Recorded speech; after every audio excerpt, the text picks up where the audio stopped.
And thank you, Jonathan, and thank you to all who are here. As the slide said, my name's Anna Olson. I have the pleasure of knowing a lot of people on this call, and for those I don't, I currently run the Chamber of Commerce here in Jackson Hole. And I actually did want to share a few pieces, seeing as the opportunity when Jonathan asked me to speak here today. I do have some perspective and knowledge and data, and today's conversation is obviously trying to be data driven. And it was funny, as I wrote the title down on this screen. Can you thumbs up, Jonathan, if you can see my screen? Thank you. So you look at this, 22 and 21, on the 12th in 2021. There is a lot to be said for this date and the name of this conference. And I don't really know binary code, but I'm sure there's a secret message in there. So the secret message today that I really wanted to share was, that tourism is obviously out of the bag. That's no secret for all of us on this call. It has been for many years and continues to be the underlying economy of our community, as Jonathan says. There are a few things, and I'm not going to go through all of these, but just some context. I just want to provide, some context today. Today is about connection, and I cannot emphasize to those on this call the amount of time and effort everybody, whether it's the panelists, whether it's other community leaders, whether it's state leaders, are putting into working together on this. And you'll hear from further presenters after myself, pieces around probably one of the most important things in the next 18 months will be the destination management plan that our community will go through and, will take into account a lot of other stakeholders. It's going to be a great exercise. And it's just an example of how we will work together. We have been working together and we will continue to. And it's the joy of a small community and a small state, but it's also got the gravitas of a major world-class destination like Yellowstone next to us, and Grand Teton and Bridger Teton National Forest. As my bio said, I worked at Jackson Hole Mountain Resort for 21 years, had a great time. Tourism has provided an extraordinary lifestyle for myself, my family, many of my friends. And as Jonathan said, it's we all recognize it. I was I was making the comment because most of us don't take for granted what tourism brings, but it is important to recognize that balance in this conversation. Speaking of balance, I think this first slide, and I apologize, there's lots of numbers here, and I will share my slides with you.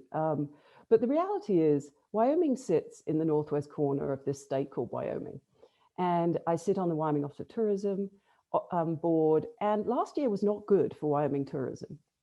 We were down 25% in terms of number of trips, 25% in terms of spending, tax receipts down, direct employment, 4,000 jobs.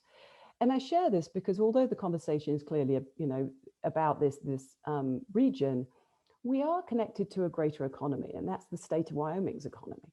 And as our historic industries, oil and gas and coal, go down and will not be replaced, there is a reality that the tourism economy is going to play a more larger part in our future economic welfare. And we rely on those historic payments of gold, oil and gas. And so while I'm not saying tourism is going to replace those, it is critical that the tourism industry is healthy and vibrant in our state. And that is driven by tourism in our county. And if you look at the Office of Tourism Board, the Office of Tourism State, we are really focused on these kind of corridor concepts. And we know people are coming for Yellowstone. Cam shared 70% of visitors to Yellowstone are new each year. That's a lot of requirement of management of tourism. It's a lot of requirement of not just expecting them to show up, quite frankly. And being in charge of the message, being in charge of things that we're telling people before they arrive. And so the importance of the Office of Tourism's role, and there are some figures here that I'll just breeze through in terms of employment, earnings, and spending. This is at the state level. Then obviously translate to our local level. the Chamber of Commerce, we put out an economic indicator every month, which shows our lodging tax, sales and use. And while we continue to, and will continue for a long time, looking at the effects of COVID, we know it has upheld an economy that would have left us very, very different place as Jonathan goes through his budget meetings at the town at the moment and the other sitting councillors and county commission. 70% roughly of sales of general fund comes from sales and use tax and lodging tax. So as we saw that we were able to maintain and in some places increase sales and use tax collections while we'd had March, April, May, June, obviously very, very low last year, it has meant that we are heading into 2021 in a much better environment than we would have. So it is just a point of reference that we do rely on sales and use and lodging tax collections. Messaging has already been talked about, but the Office of Tourism and also Brian, who's speaking after me, the Travel and Tourism Board, while we understand that we play a role in the bigger picture, we also understand that we do need to, what has changed in tourism messaging is this idea that we need to educate the visitor. And while in some places this has been growing over the last 5 years, I think we are seeing it definitely throughout the state and then hyper in this area in terms of needing to pre-educate the visitor. The importance of visitor services, the importance of all of the folks that work in Grand Teton and Yellowstone and the forest and others, and they've been talked about a lot, the actual individuals who face the front, the visitor. And what we have found, and I will use this example, that while, and I'm just going to probably end on this slide and then move into some other areas that I think I want to touch on, but what we're finding is, this year, because Grand Teton chose to implement a reservation system for all of the campsites, and Yellowstone did some changes ultimately, and maybe we'll move to full reservation systems there too. It allows us the ability to manage the visitor experience. If you just think back to last year, it does. The idea that a visitor service agent in January can say to somebody, oh, you're thinking of coming in July? Have you checked a reservation? Do you know if your campsite's available? Do you know if the hotel's available? And actually be able to make that decision there and then. Whereas just simply 12 months ago, they would have been told, it's first come, first serve, you have to show up to get your campsite. It is a massive shift in management of visitors to our economy. And what I'm showing you here is something we call Destometrics. And we do show this, and this is about 20 properties throughout the town. So you can see on that gray line last year, actually, sorry, that was 2 years ago. We're looking at 2-year data here. On the books in the summer months, you're looking at that high level. The prediction for this summer, 21-19, is the blue. And then green was the prediction of 18-19. So what we're seeing is people have to book earlier. In the world of tourism management, this is a good thing. This is a good thing for Jackson, and we can prepare. So, I would, suggest that these are the type of tools that in the tourism industry we need to have ready, and we are already in the question format of what's the right amount, what's under, what's over. Full is full, and we can message that to visitors and set their expectations correctly. And this is just one small piece of how working together is actually really going to allow us to be more successful. Weekend occupancy in the springtime, this is just a snapshot of May. And what it showed us that this year, in response to the questions of like, oh, we're so full already. Well, we are seeing definitely higher levels of occupancy. But in the bigger picture, as we live here as residents, we have really strived in the last, I think probably for a long time, quite honestly, way before the sort of lodging tax era, that this year-round economy is something that is better for our community than a peak and trough, than a seasonality that leaves employees in a difficult situation where their rent doesn't go away in April and May, and we know their rent's going up. So again, evening out the peak and trough is something that I think from a tourism economy standpoint is a good direction for our community. When you're talking about how much tourism, it actually, it doesn't necessarily, it's definitely not a negative that we can push up those off seasons a little bit to allow for a continued economy. In regard to air, you know, Jonathan was mentioning that in his letter, and I wanted to just show this. You know, it is the summer schedule map this summer, and it's a it's a lot of lines. When I worked at Jackson Hole Mountain Resort, there are a lot less lines on the map, and we. You know, what we're seeing, of course, is we've got the addition of low-cost carriers. We have a small increase in the general aviation. But what this is saying from another perspective is people who fly generally book, they stay 6.2 nights. That's what the average length of stay is for people who go through the airport. They have a much higher ADR, 250 per day. So while you know, there is a challenge in the tourism community about what kind of visitor do you want. That's part of tourism management. This visitor is probably filling a hotel room for 6-7 days, leaving a good amount of sales and use tax and other pieces, and then leaving. Probably a good visitor for us. The low-cost carriers add a different dimension that, quite frankly, us as visitors are probably going to increase our quality of life because more people can afford to travel in the summer with a low-cost carrier. I doubt, probably, if my prediction is the low-cost carriers won't stay, is part of what Jonathan said. This is part of the economy, that there is no business and first-class traffic at the moment. Those planes will probably be moved around. Is this going to be a long-term issue? We'll see. But it's an interesting part of our dynamic that air travel and an air visitor is a good quality visitor for Jackson. And so with that, I'm going to stop sharing. I do want to just cover on a couple of other things. And Jonathan, what time did I start? I don't want to make your session run over. Could you remind me? Jonathan can't speak.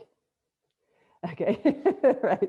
Well, I'm guessing I've been through a bit of time, but I do think I just wanted to cover a couple of other pieces. COVID taught us as a community the upside of working together and balancing the economy with safety. We were forced to do it.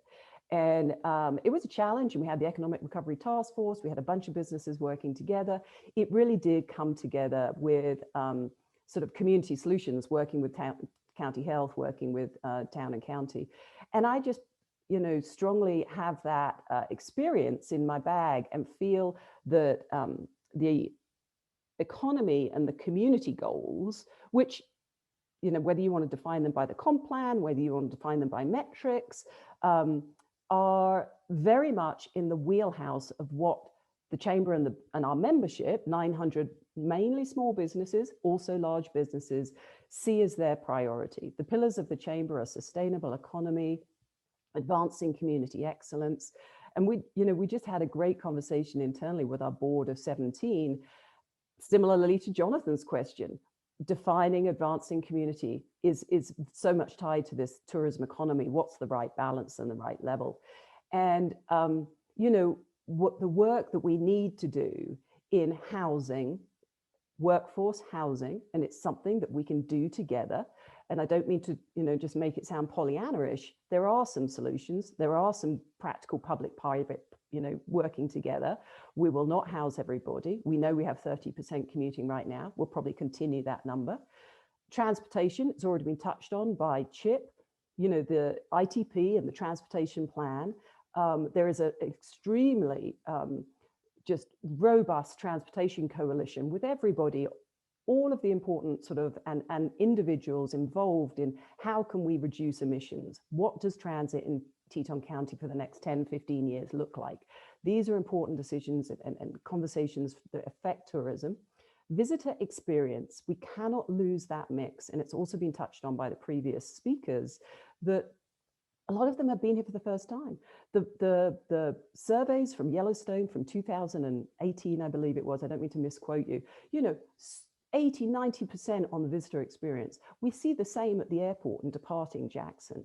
This presumption that our experience is changing and we need to change, and the fact that the visitor might be having a similar experience is probably, it is by surveying results, a leap too far. The visitor is having a good experience.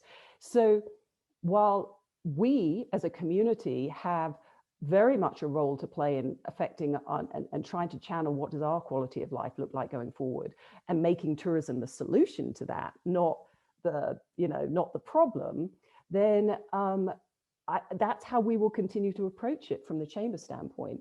Destination management plan, understanding what Western hospitality looks like, our brand, sort of Ride for the Brand, tries to encompass that everyone who walks through the door deserves to be treated like it is their place. We need to share these lands, and that's our role, and that's what we can do. And the Travel and Tourism Board supports that, and we're seeing great effort continue in that area. So I do think visitor experience, quality of life, the hard part for us is our behavior changes, which has also been addressed today and brought up. No, you can't go and camp at Jackson Lake Lodge you could never camp there, but up at Coulter Bay next weekend in July. These things are going to change. But if that means that we have a better visitor experience and a solid year-round economy and less impact, then that's behavior change that we can make. We just need to be, open and communicate it. And then, future thinking, and I'll wrap up here, Jonathan, because I must be at my maximum 15. The Hobbs School down at UW is creating, the Tourism Outdoor Rec Management Program, creating future leaders that understand our land issues. Really important. Things like Wildlife for Tomorrow, a tourism program that could attach the value of tourism and the experience these people are having with raising money to, to help our our game and fish. Wire responsibly. The Travel and Tourism Board, Brian's about to talk about, how we approach education. These are the ways that Jackson can behave, and I'm encouraged by being part of it. Thank you.